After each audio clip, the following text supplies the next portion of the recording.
Welcome है guys, my self Piyush Goyal, company secretary from Jaipur.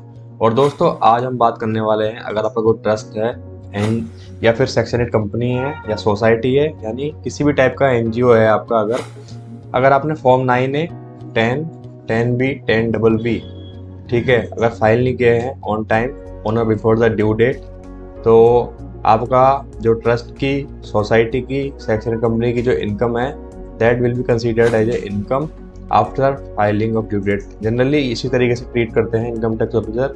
अगर आप अपनी जो एनजीओ है उसकी ITR before due date file ना करके आफ्टर ड्यू डेट फाइल करते हैं, तो अगर आफ्टर ड्यू डेट आप फाइल करना चाह रहे हैं और उसको इनकम ट्रीट कर लिया है, तो कंडोनेशन के लिए कैसे एप्लीकेशन लगानी है आपको फॉर दीज फॉर्म्स।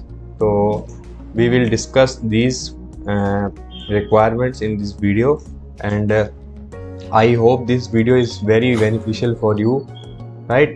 तो condonation delay for filing form 9A, 10, 10B, 10BB जो है वो, उसके बारे में हम यहाँ पे बात करेंगे। तो new application for condonation of delay in filing form 9A, 10, 10B and 10BB, ठीक है। तो इसमें क्या होता है, अनफोर्सीन सर्कमस्टेंसेस की वजह से जो असेसी है, ऑडिटर है, वो फाइल करता है audit report for the trust after the due date. तो इसकी वजह से क्या होता है, इनकम टैक्स डिपार्टमेंट ट्रीट करता है जो रिसिप्ट होती है उनको as a income of trust and levy करता है tax on it, right.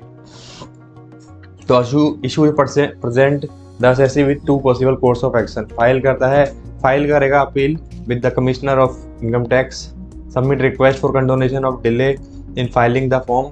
In my view, the first document address the condonation delay in submission of forms, right?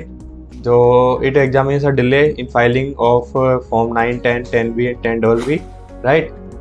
And after that क्या होता है, और इससे पहले हम समझेंगे कि फॉर्म 9A, 10, 10B, 10BB किस पर्पज़ के लिए होता है। तो जो फॉर्म 9A होता है, जो ये फॉर्म किस लिए अप्लाई होता है, for option given under section 11(1). Action 11(1) के अंदर ऑप्शन दिया जाता है फॉर इनकम फॉर चैरिटेबल और रिलीजियस पर्पज। फॉर्म 10 में क्या जाता है, form statement of total collected income under section 11(2). 10B क्या होता है, ऑडिट रिपोर्ट का under section 12AB for charity और रिलीजियस ट्रस्ट। 10BB होता है ऑडिट रिपोर्ट के लिए for institution demanding exemption under section 1023C, right. तो आप एप्लीकेशन फाइल करने जाते हैं आफ्टर द 18 नवंबर 2024। तो ये क्रूशल है कि आपको जो टाइम लिमिट्स है कंडोनेशन को फाइल करने के लिए, उनको भी आपको ध्यान में रख के चलना है। तो एप्लीकेशन है फॉर कंडोनेशन की, वो सबमिट की जाएगी with in 3 years from the end of the assessment year for which the request is made, right. तो किस ऑफिसर के पास आपकी यानी कॉम्पिटेंट अथॉरिटी कौन होगी, अगर डिले है 365 डेज तक, तो वो जाएगी principal commissioner of income tax, ठीक है। मोर देन 365 डेज है तो वो जाएगी principal chief commissioner of income tax, chief commissioner of income tax, director general of income tax, right. तो आपको क्या क्या पॉइंट ध्यान में रखना है, तो आइडेंटिफाई करना है, एस्टेब्लिश करना है ग्राउंड कि आपका रीजन क्या है डिले का, वो आपका बहुत स्ट्रॉन्ग होना चाहिए, सपोर्टिंग डॉक्यूमेंट के साथ होना चाहिए। जो आप कंडोनेशन के लिए एप्लीकेशन फाइल करेंगे वो उसकी ड्राफ्टिंग बहुत अच्छी होनी चाहिए, केस लॉ प्रेजेंट होने चाहिए उसके अंदर, ठीक है। और इसके अलावा उसके अंदर बहुत अच्छी अच्छी साइटेशंस लिखी होनी चाहिए, राइट।